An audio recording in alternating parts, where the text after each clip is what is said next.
বাসায় যখন মাছ মাংস কিছুই থাকে না, তখন খুব সংক্ষেপে খুব সহজভাবে আমি এই রেসিপিটা তৈরি করে ফেলি। চলুন তাহলে দেখি আজকের রেসিপিটা। আমি এখানে একটা কড়াই নিয়ে নিলাম। কড়াইটা যখন গরম হয়ে যাবে, আমি এখানে পরিমাণ মতো তেল দিয়ে দিব। তেলটা যখন গরম হয়ে যাবে, এখন তেলে দিয়ে দিব পরিমাণ মতো হলুদ এবং পরিমাণ মতো স্বাদ মতো লবণ দিয়ে আমি এখানে কুচিয়ে রাখা আলুগুলো দিয়ে দিলাম। আলুগুলোকে একবারে কুচি কুচি করে কাটলাম না, আপনারা দেখতেছেন স্ক্রিনে যেভাবে আমি এই সাইজে আলুগুলোকে কেটে নিলাম। আলুগুলোকে এখন তেলের মধ্যে বেশ কিছুক্ষণ নেড়ে নিব, যতক্ষণ না এটা লাল লাল হয়ে একবারে সুন্দর একটা কালার চলে আসে, অতক্ষণ পর্যন্ত আমি এটাকে নাড়তে থাকবো। আপনারা দেখুন এটা কি সুন্দর একটা কালার চলে আসছে, সাথে এটা দারুণও একটা ফ্লেভার দিচ্ছে।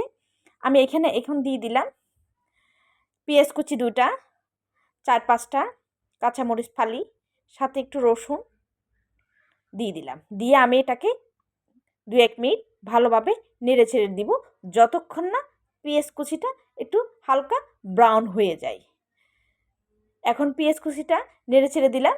পেঁয়াজ কুচিটা যখন ব্রাউন হয়ে গেল, আমি এখানে দিয়ে দিলাম 1 কাপ পানি। পানিটা দিয়ে আমি আলুগুলোকে ভালোভাবে নেড়ে ছেড়ে দিব। এখন এখানে দিয়ে দিলাম ধনিয়া পাতা কুচি, দিয়ে আমি এটাকে ঢাকনা দিয়ে ঢেকে দিলাম। যখন এটা ব্লক আসবে, তখন আপনারা এখানে দেখতেছেন আমি দেশি 4টা মুরগির ডিম নিয়ে নিলাম। এখন আমি এটা যখন একবারে ফুটে আসলো ঝোলটা, তখন আমি এখানে এখন অ্যাড করে দিব এক একটা করে ডিম। আমি এখানে আমরা যেহেতু 3 জন মানুষ, তাই 3 পিস ডিম দিয়ে দিলাম।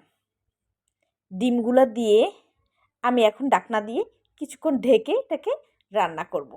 দেখুন কিছুক্ষণ পর কি সুন্দর একটা কালার চলে আসছে।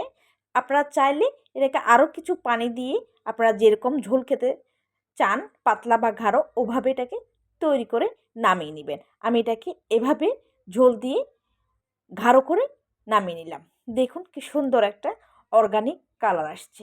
এটা দেখতে যেমন লোভনীয়, খেতেও ভীষণ মজা। একটু ট্রাই করে দেখবেন।